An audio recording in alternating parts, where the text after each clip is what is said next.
배 소장님, 네. 여론 분석을 좀 해보겠습니다. 네. 금요일 갤럽. 네. 그리고 목요일 MBS. 네. 여론조사들이 나왔는데 앞서도 저희들이 국민의힘과 관련해서 얘기를 했습니다마는 정말 이 국민의힘은 이제는 국민들로부터도 특히 자신들을 지지했던 보수층으로부터도 완전히 버림을 받았구나 네. 하는 느낌을 갖지 않을 수가 없는 게 지지율 보면 그래요. 네. 예. 지금 지지율이 갤럽의 경우는 43대 23입니다. 네. 23이 국민의힘이고 네. 20% 차이가 났어요. NBS는 45대 20이죠. 네네. 그래서 25%. 5%. 네. 간신히 20% 턱걸이를 했지 않습니까? 그렇습니다. 네. 그런데 그나마 국민의힘을 지지하는 층이 60대 그리고 70대인데 60대도 절대적이지 않아요. 이제 더 이상. 예. 예. 그런데 MBS 경우 60대는 뭐 46대 28로 엄청나게 뒤졌고 네. 70대까지도 42대 34로 뒤져버렸습니다. 그러니까요. 민주당하고 뒤집힌 상황 아닙니까? 예. 갤럽도 60대는 40대 37, 70대는 37대 39, 겨우 2% 차로 조금 앞섰습니다만은 사실상 국민의힘의 지지층인 70대까지도 다 돌아서 버린 거 아닙니까? 자, 여러분들 여기서 제가 분석을 좀 해드리면 짧게 60대 같은 경우에는 굉장히 중요한 기반이거든요. 근데 50대가 60대가 된 겁니다. 그러니까 지금 60대가 이른바 우리가 말하는 386 세대예요. 이제 그 사람들을 볼 때는 비상계엄이 있었고 탄핵이 있었고 이 사람들은 여러분들 깜짝 놀랄 수 있지만 60대는 이제 민주당 쪽 지지가 더 높아요. 이게 정말 완전히 꼬꾸라진 겁니다. 근데 이제 대선 때는 60대까지도 보수에 대한 의지를 가지고서 김문수 쪽으로 찍었단 말이에요. 근데 지금은 대선 끝나고 나니까 국민의힘을 보는 겁니다. 김문수가 아니에요. 반 이재명. 근데 이재명은 안 돼 하고 달려들었던 그 투표자들이 아니에요. 더 이상 이제 이 사람들은 망연자실에 다 떨어져 나갔으니까 지금 20이고 23이죠. 자, 그런데 고 박사님 그거 아십니까? 대통령 레임덕 이야기할 때 기준 지지율이 얼마인지 아십니까? 25예요.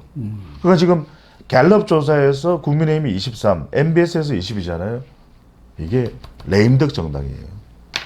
레임덕 정당. 아니 지난 12.3 비상계엄 이후 그때도 26%가 나왔는데 그때보다도 더 떨어져 버린 거 아닙니까? 그러니까 지금 20% 겨우 턱걸이를 했는데 아마 다음 주 가면 더 떨어지지 않을까 하는 생각도 들고 특히 그나마 영남권이 버텨주었는데 NBS 경우 TK가 28대 31 3%자로 겨우 이겼고 네, 모든 지역에서 거의 하프 게임으로 밀렸습니다. 그러니까요. PK 같은 경우도 48대 28로 져버렸어요.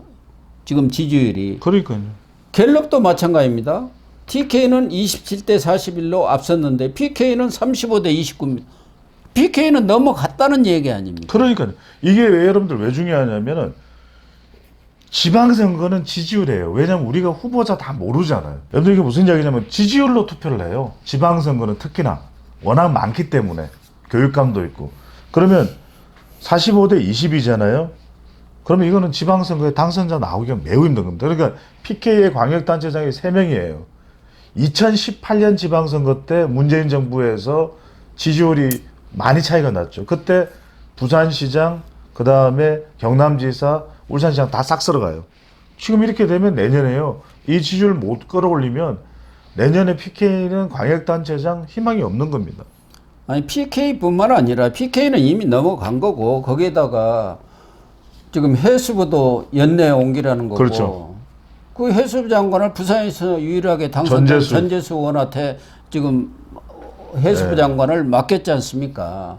그런데 지금 박형준 부산시장이 별 인기가 없잖아요. 그렇기 때문에 그 현지에서는 전재수 나오면은 박형준은 게임이 안 된다 이런 얘기를 하고 있고 울산이나 경남도 지난 2018년 때 문재인 때도 다 넘어갔지 않습니까? 그렇죠. 근데 문제는 지금 그나마 지키고 있는 TK까지도 싹쓸이를 하겠다는 게 민주당의 전략 아닙니까? 네. 그래서 권오울이 법무장관 시켜주고 지금 대구 경우는 김부겸 전 총리를 내세우겠다는 거 아닙니까? 그래서 TK까지도 완전 장악해서 17개 광역시도단체를 다 먹겠다. 이게 민주당 전략인데 저는 그럴 가능성이 저는 높다고 봐요. TK 이 MBS 조사에서는 28대 30일 아닙니까?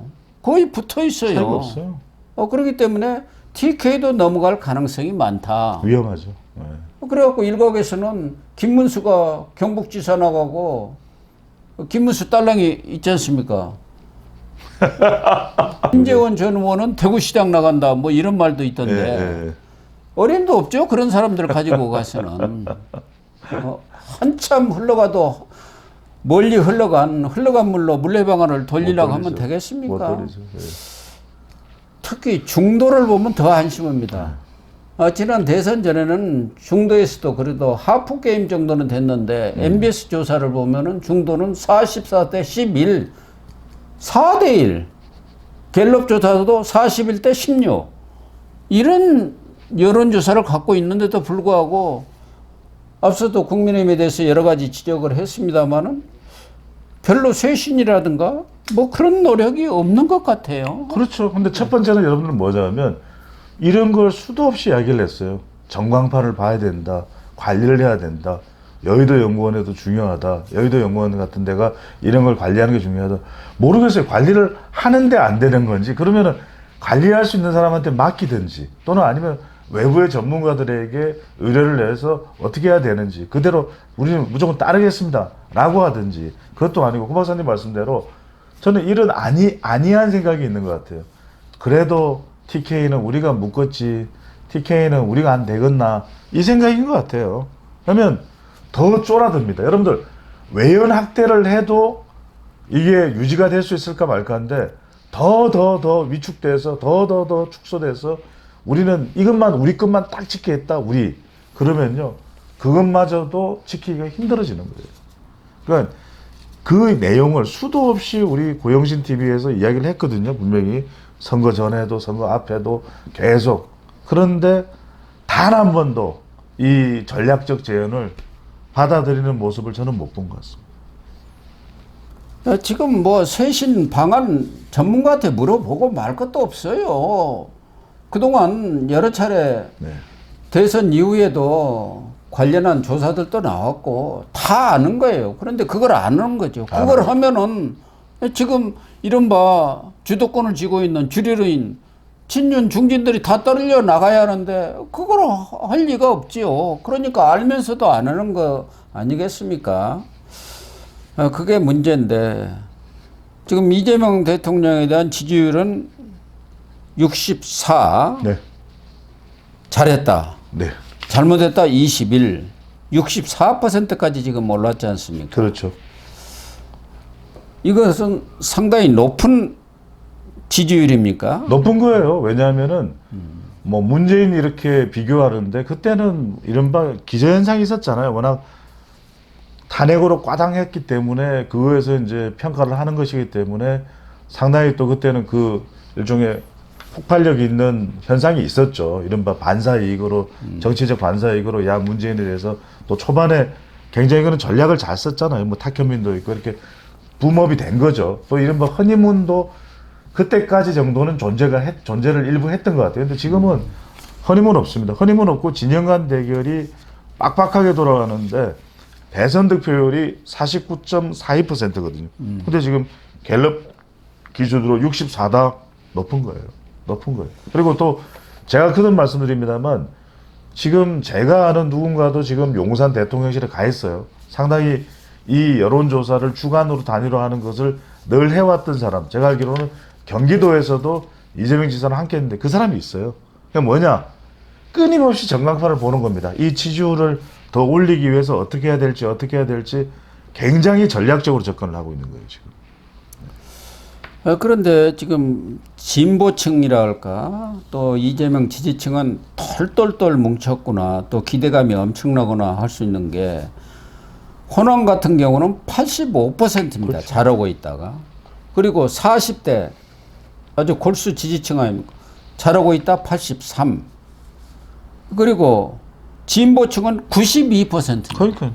이렇게 나온 적이 없을 정도로 아주 뭉쳐 있구나. 이런 생각이 드는데 이런 지지율도 이 진보 정권에서는 문재인 84, 노무현 60, 그리고 이재명 64. 기본적으로 진보 정권에 대한 기대치가 상당히 높다는 것을 알 수가 있는데 과거 김영삼 전 대통령도 71, 그렇죠. 높았죠. 김대중 전 대통령도 71입니다. 전체적으로 보면은 동안 직선제 이후에 대통령들의 같은 시기, 그러니까 임기 초 지지율에 있어서 64는 한 중간선 아닌가 하는데 이전 정권 윤석열이가 워낙 잘못하다 보니까 조금만 잘해도 64%는 올라갔어. 기저효과죠. 기저효과죠. 윤석열이는 뭐 잘해봤자 지지율이 뭐 20%, 30%대 머물렀으니까 배나 됐네. 이렇게 된 것 아닙니까? 그럼요. 그러니까 이른바 오색 국수 효과, 또 뭐 취임 30일 기자회견 진행 가능성 높은 효과, 이런 게 나타나는 거죠. 그러니까 그냥 오색 국수 이렇게 해서 소통의 형식만 취해도 국민들은 잘한다. 왜? 그것조차 없었기 때문에 이전 정권에서. 특히 우려했던 한미일 협력 문제라든가 이런 것들도 잘 이끌어가는 것 같고 아마 많은 국민들은 주가가 상승하면서 제일 크죠. 특히 경제에 대한 기대감이 크죠. 커진 것 같아요. 3천 돌파했으니까요.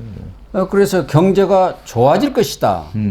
는 비율이 갤럽 조사에서는 52%, 나빠질 것 25%, 뭐 비슷비슷할 거다가 18 이렇게 나왔는데 아마 최근 여론조사랄까 2017년 9월 이후 경기 낙관론이 8년 만에 최고치라고 그렇죠. 합니다. 크로스가 됐어요. 계속해서 비관론이 높았는데 지금 새 정부에 대한 기대감으로 주가가 또 올라가니까요. 예. 이게 제일 크겠죠. 코스피 또 5천이라고 하는 목표치를 만드니까 5천이라고 하는, 그러다 보니까 지금 갤럽 조사를 보면은 8년 만에 이게 크로스가 됐어요. 비관론보다는 낙관론이 더 위에 나오는 그런 효과가 나오는 거죠.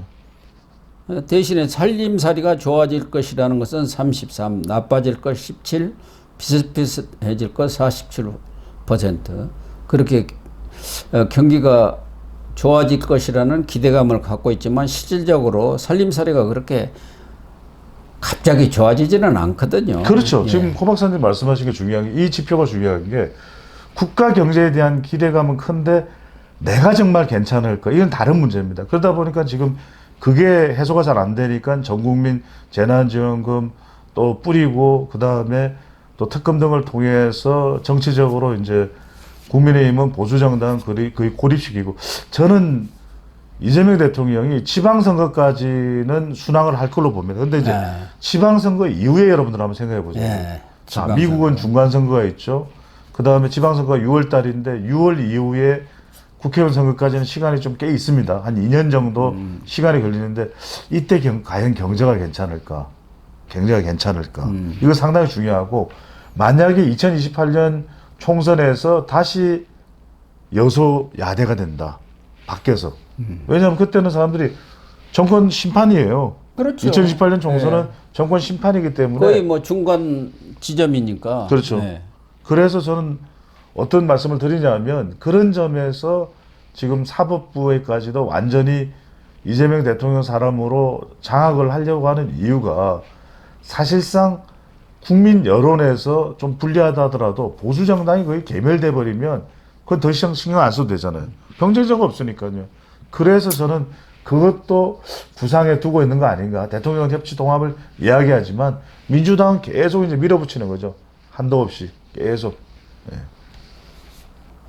그래서 이 경제 전망에서도 진보층은 78%가 좋아질 것이라고 이렇게 똘똘 뭉쳐 있고 보수층에서는 28% 정도입니다. 그래서 지금 22, 24, 28도 보수층에서도 조금씩 이 경기 전망에 대해서 낙관론이 늘어나고는 있지만 30%에 안 되죠. 미치지 네. 못할 정도인데 네. 많이 차이가 나요.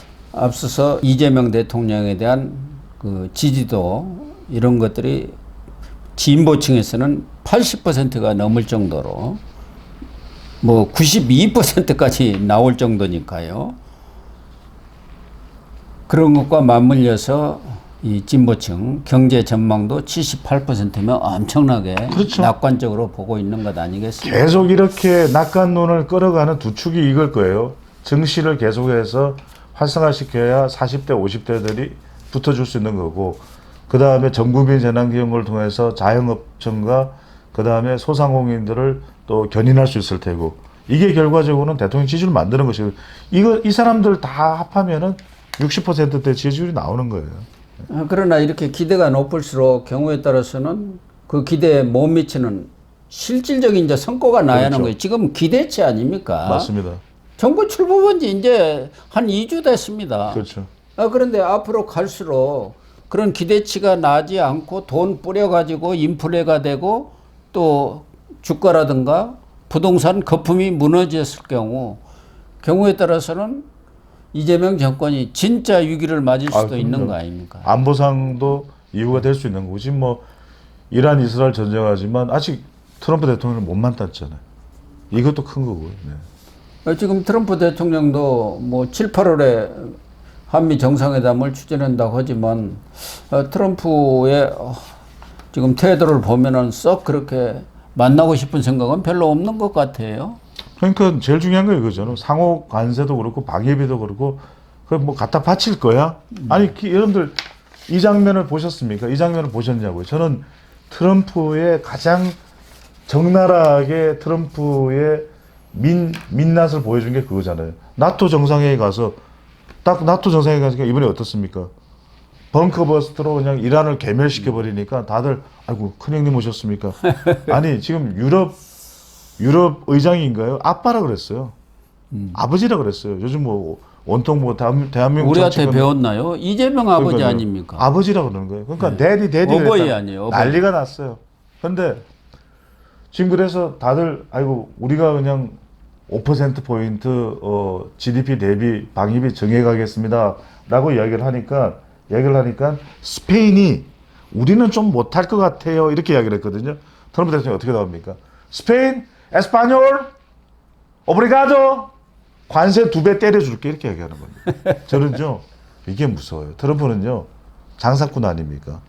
이재명 대통령 딱 만났는데 뭐 잘 못 올려주고 뭐 소고기도 뭐 이렇게 되면 물론 구력 외교를 하라는 이야기는 아닙니다. 그런데 그 순간 뭐 이야기할 거 없네? 뭐 떠문 봅시다 이렇게 될 가능성 저는 그렇게 되면 안 된다는 이야기예요. 철저하게 대비를 해서 지금 그래서 아직까지 산자부 장관 임명을 못하는 겁니다.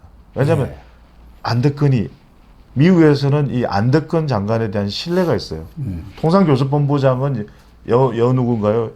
뭐 통상본부장으로 정인교에서 바꿨는데 안덕건을 아직도 지금 산자부 장관 임명을 못하고 있잖아요. 그러니까 미국에서는 미국 정치 논리로는 계속 하던 사람 계속 하면 안 돼 이거잖아요. 아니 그래서 저도 얘기를 했지만 송미령을 왜 유임을 시키냐 이 말이에요. 저는 전혀. 유임을 하려면 산자부 장관을 유임을 해야 되는 건데. 농망사법이라고 그렇게 떠들다가 하루아침에 태도를 바꿔가지고 그 농망이 망하는 게 아니라 희망의 망자입니다. 그렇게 얘기하고 있는 그런 사람을 장관을 유임을 시킨다? 말이 되지 않지 않습니까? 예. 오히려 실용주의를 표방했다면은 안덕근이를 그렇죠. 그대로 임명하는 게 더 낫죠. 유임하면 더 좋죠. 예, 그대로 유임시키면 완전 전문가예요 안덕건 장관은. 그동안 미국과의 관세 협상을 해왔고 그 마무리가 되면은 그때 또 바꾸면 그렇죠. 되는 거 아닙니까? 그렇죠. 뭐 연말이나 내년에 바꿔도 되고. 아무튼 지금 이번 주 나온 여론조사를 보면은 국민의힘은 정말 큰일 났구나.